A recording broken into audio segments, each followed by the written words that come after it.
পরের খবরে নজর রাখবো। দেখুন, রাজ্য জুড়ে এবং কলকাতা শহর সংলগ্ন অঞ্চল হাওড়া সর্বত্র আমরা একটা ছবি প্রায় দেখতে পেয়েছি, সেটা হলো হেলে পড়া বাড়ি, এবং সেই বাড়িগুলো কিছু কিছু বাড়ি ভেঙে পড়ছে, কিছু কিছু বাড়ি হেলে পড়ছে। আর ট্যাংরার ছবি এই মুহূর্তে দেখাবো আপনাদের। আজ শুরু হবে ট্যাংরায় হেলে পড়া বহুতল ভাঙার কাজ। সেই কাজ শুরু হচ্ছে, ট্যাংরার ছবি এই মুহূর্তে দেখছেন আপনারা, এবং একের পর এক হেলে পড়া বাড়ির ছবি আমরা দেখেছি। সরাসরি আমাদের সহকর্মী সুপ্রিয় আমাদের সঙ্গে রয়েছেন, সুপ্রিয়র কাছ থেকে একটু দেখবো সেই ছবিটা। ট্যাংরায় হেলে পড়া বহুতল ভাঙার কাজ চলছে। সুপ্রিয়, ছবিটা।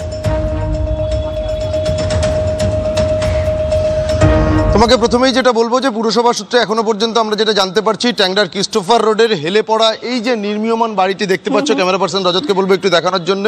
এই বাড়ি আজ ভাঙার কাজ শুরু হবে, তবে এখনো পর্যন্ত কিন্তু সেই কাজ শুরু হয়নি।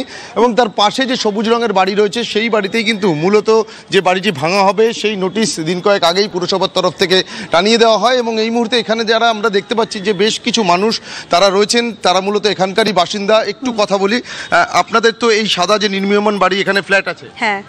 তো এই ফ্ল্যাটটি পুরসভার তরফ থেকে বলা হচ্ছে ভেঙে ফেলা হবে, এই নির্মাণ বাড়ি। হ্যাঁ, সেটা বলা হয়েছে ভেঙে ফেলা হবে, কিন্তু কততলা ভাঙবে, কি ভাঙবে সেটা তো আমরা এখনো জানি না।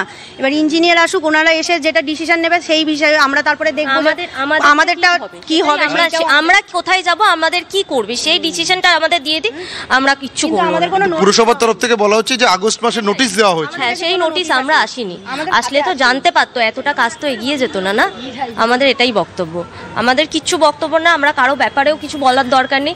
আমাদের যে আমরা থাকতে পারছি না, এই যে বাড়িটি তৈরি হয়েছে এটাকে সম্পূর্ণ বেআইনি বলা হচ্ছে। সেটা তো বেআইনি। এখানে বেআইনি বাড়ি মানে লিগ্যাল বাড়ি আছে, বেশিরভাগই বেআইনি আছে, লিগ্যালও আছে, সেটা নিয়ে না। কিন্তু আপনারও কি এখানে ফ্ল্যাট আছে? একদম। তো মানে কি ভাবছেন এখন? মানে পুরসভা বলছে ভেঙে ফেলা হবে, এটা ওটা নিয়ে তো ভাবছি দাদা, আমরা এবার কোথায় যাব? আমাদের তো এবার রাস্তার গাছের তলায় বসা ছাড়া তার উপায় নেই, হয় সুইসাইড করে নিতে হবে, কারণ এতগুলো টাকা আমরা কি করে অ্যারেঞ্জ করেছি, কতটা কষ্ট করেছি। যদি জানতে হয় আমাদের পেছন পেছন থাকুক যে আমরা কি কাজ করে আমরা টাকা জোগাড় করেছি। সেই জায়গায় যদি আজকে বলা হয় এটা ভাঙা হবে, তাহলে কোথায় যাব? কিন্তু হেলে পড়েছে তো দেখা যাচ্ছে যে পাশের সবুজ বাড়িটা, ওটা তো বলা হলো মেরামত করা হবে, তাহলে এইটা কেন ভাঙা হবে? আমাদের কাছে প্রশ্ন এইটা।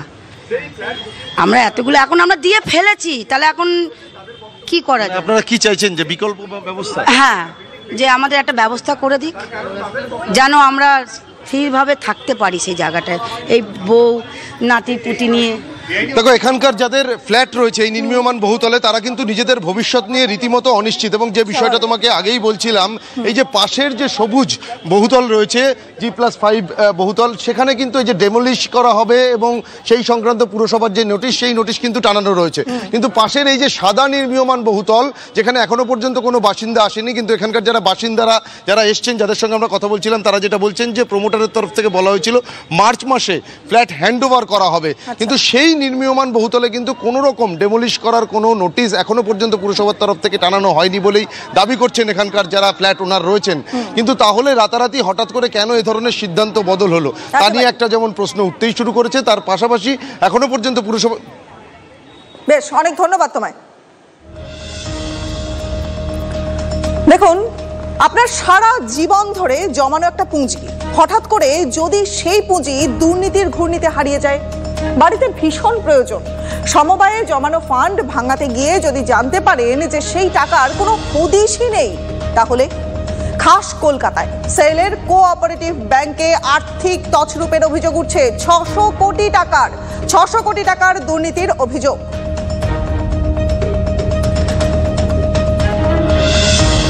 সুপ্রতীক মিত্র মা ছিলেন স্টিল অথরিটি কোম্পানির, এবং সেখানে সেলের কর্মীদের নিয়ে তৈরি একটা সমবায়, সেই সমবায়ে টাকা গচ্ছিত ছিল তার। সুপ্রতীকের দাবি হচ্ছে যে টাকার অঙ্কটা প্রায় 1 কোটি টাকা। এখন মায়ের চিকিৎসার জন্য খরচ জোগাতে সেই টাকার প্রয়োজন তার, কিন্তু ছেলে সুপ্রতীক সেলের সমবায়ে গিয়ে বারবার ফিরে আসছেন খালি হাতে। কোথায় গেল তার টাকা?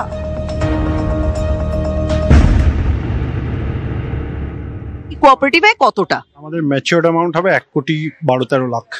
একবার 1 লাখ পেয়েছিলাম, সেটাও 10 লাখ চেয়ে। 10 লাখ চেয়ে 1 লাখ টাকা পেয়েছে। মায়ের শরীর খারাপ, কানের প্রবলেম, সেরিব্রাল অ্যাটাক, এসবের সব ট্রিটমেন্টের জন্য যেগুলো টাকা রাখা হয়েছিল সেগুলো জন্য কিচ্ছু পাইনি, মানে সেগুলো আমাদের বাকি যা সেভিংস ছিল সব শেষ করা হয়েছে। ক্যাশ ফ্লো নেই, টাকা এলে হবে, প্রপার্টি বেচে দেবো। আবার প্রপার্টির কথা যখন শুনছি, সেখানেও অনেকে বলছেন যে না, উনি প্রপার্টি বেচলে না, সেটাও কম দামে অন পেপার বেচে বাকিটা নিজেরা রাখেন, আবার সেটা এক্সকিউজ দেখিয়ে বলেন যে ক্যাশ ফ্লোটা নেই বা কম টাকা পেয়েছি তাই তোমরা কম পাবে, এরকম শুনেছি আমরা।